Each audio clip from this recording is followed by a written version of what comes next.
Hi everyone, it's the auspicious occasion of Chinese New Year, so let's make some sesame balls, also known as Gato Zinzli. These are my favorite Chinese New Year sweets that are commonly made by the Chinese community in Mauritius during this festive season. So I'm making the sweet potato version, and I'll be using an orange sweet potato and a purple one as well. So let's get started. So since I have two colors of sweet potato, I'll cook them separately and be making two batches of this. First off, let's cook our sweet potato in some water.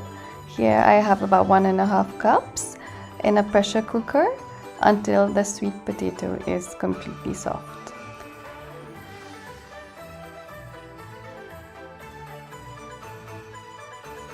Alright, it's been about 10 minutes now. Let's check on our sweet potato. So I'll use a knife to test it. When you insert the knife, if it goes easily all the way to the center, that means it's done.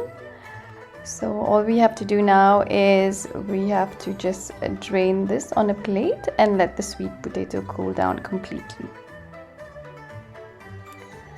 Okay, it's cool enough to touch now, so I am going to peel off the skin.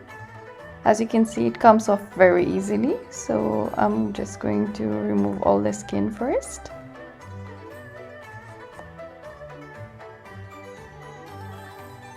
Next, I'm going to mash this using a fork, so be careful to mash it all very finely, because we do not want any big chunks when we make our dough later. And you can also use a food processor if you prefer to do it this way.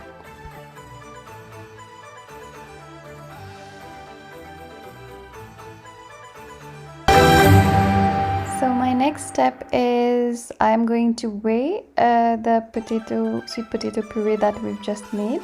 This is to have an idea of how much glutinous rice flour I'll need to put in this. So I'm just going to tip this over here, and looks like I have about 200 grams. So I'll probably need around 100 grams of glutinous rice flour. Next, we will add in sugar to the sweet potato puree. I'm using 4 tablespoons of sugar here. You can use less or more according to taste, so mix it well. Now we are going to add our rice flour to this. So just add 2 tablespoons first, and we are going to mix it. So the best way to do this is to add the rice flour little by little and continue mixing it until it becomes a soft dough. The amount of rice flour is approximate. You might need less or more. It will all depend on the moisture content of the sweet potato as well. So what we want to achieve here is a soft dough that doesn't really stick to your hands, so that we can later shape them into sesame balls nicely. And please be careful not to add too much rice flour as well, otherwise the sesame balls will be hard when they cook.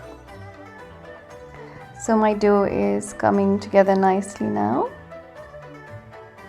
I'm just going to continue kneading it until I have a dough ball.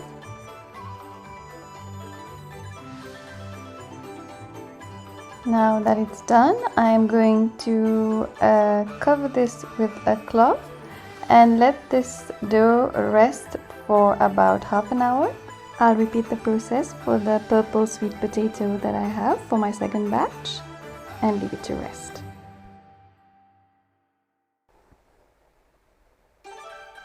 So now it's time for us to shape the sesame balls. So I find it easier to weigh out the mixture. I'm looking for about 30 grams each, so that they are uniform in size and they cook nicely. So once you have the right amount, just take the mixture between the palms of your hands and shape it into a ball like this. Try to make it as smooth as possible. I'm going to make some from the purple sweet potato dough as well.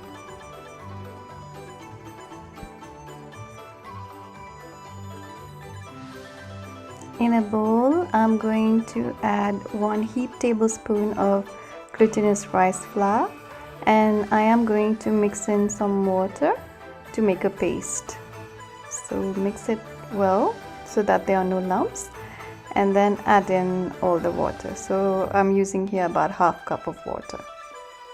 I have also placed my sesame seeds in another bowl, so I have here with me about 6 tablespoons of that. Next, we are going to dip our sesame balls in this glutinous rice mixture and then drain it and place it on our sesame seeds, and we are going to coat them nicely with the seeds. So as you can see, I'm holding it in my hand. I'm rolling it slightly to remove the extra seeds from it.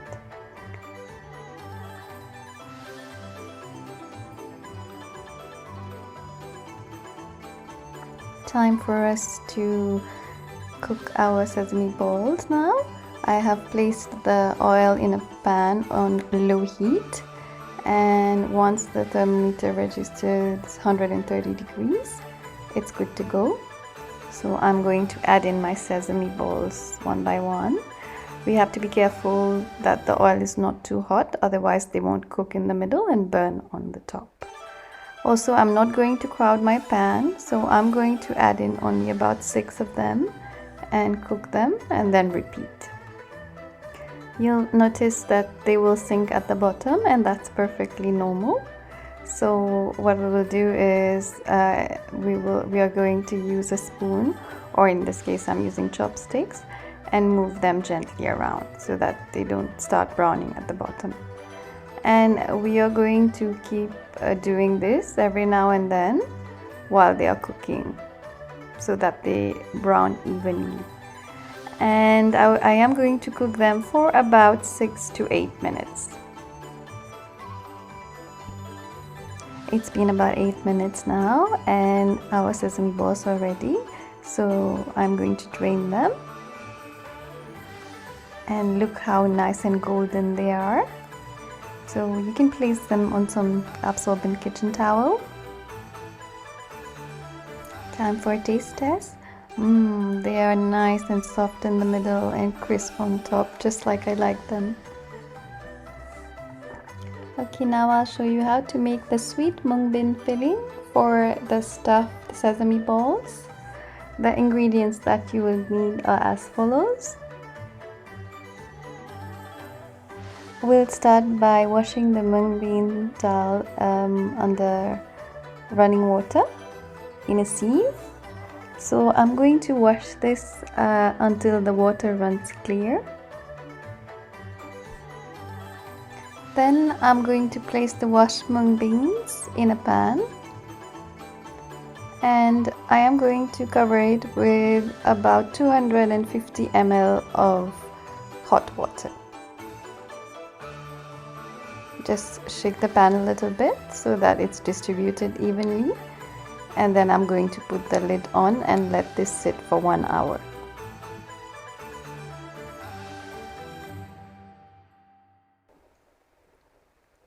It's about an hour now, and my mung beans have plumped up nicely, so they've soaked up the water. So now it's time for us to cook it.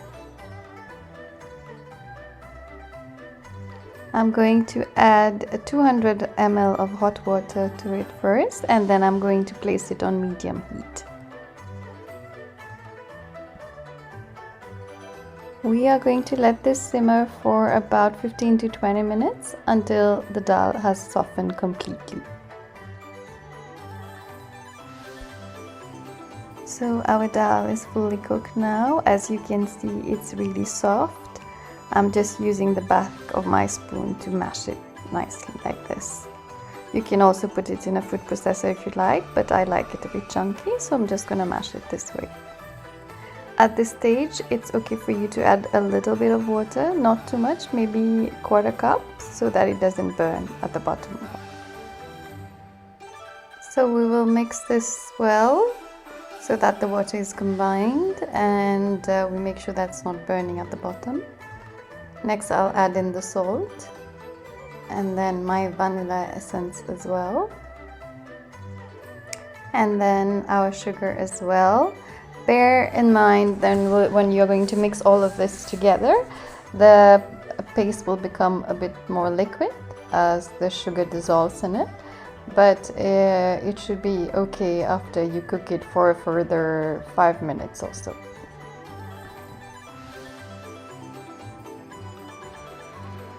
After 5 minutes, I'll add in my oil to this and continue stirring it. I'm using plain vegetable oil, but you can also use coconut oil if you prefer.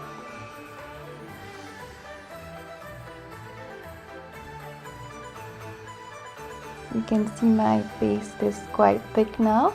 I'm going to switch off the heat at this stage.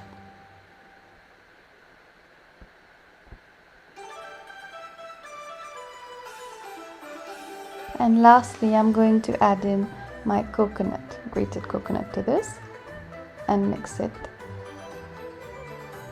So I'm going to let this mixture cool down completely and set it aside. You can also make it one day in advance and keep it in the fridge if you'd like. It will stay fresh for up to a week in the fridge.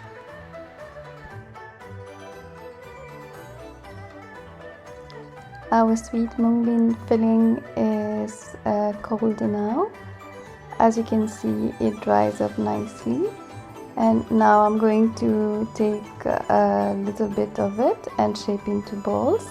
So I'm taking roughly around 10 grams of the mixture. The ratio that we use for filling the sesame balls is usually 1 to 2. If you prefer having a thicker skin around the filling, then you can use about 40 grams. And like I mentioned in the notes, this amount of mung bean will give you roughly about 2 cups of filling.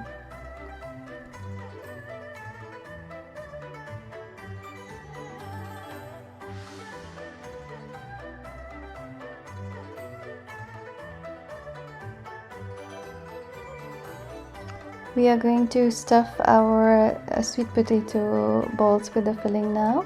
So taken about 20 grams of the sweet potato mixture. As you can see, I've already rolled it in a bowl and now I'm flattening it nicely with my fingers. So just keep doing like that until it's large enough, like a disc, to hold the filling. I'm just going to place the filling in the center now and gradually wrap this around and bring the dough together like this. The dough is pretty soft, so it molds around it nicely.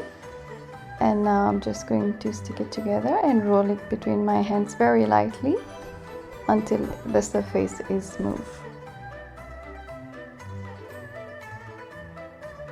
There we go. I'm just going to seal the edges that look open. Yeah, and roll it a little bit more.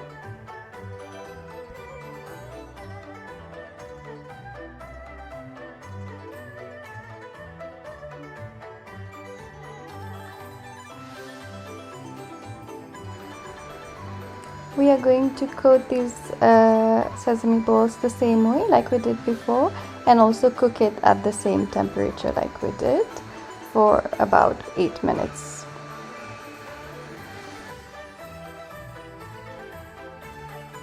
So this is how it looks after it's done. If you guys ever make it, do share your pictures with me on my Insta page. My ID is in the comments.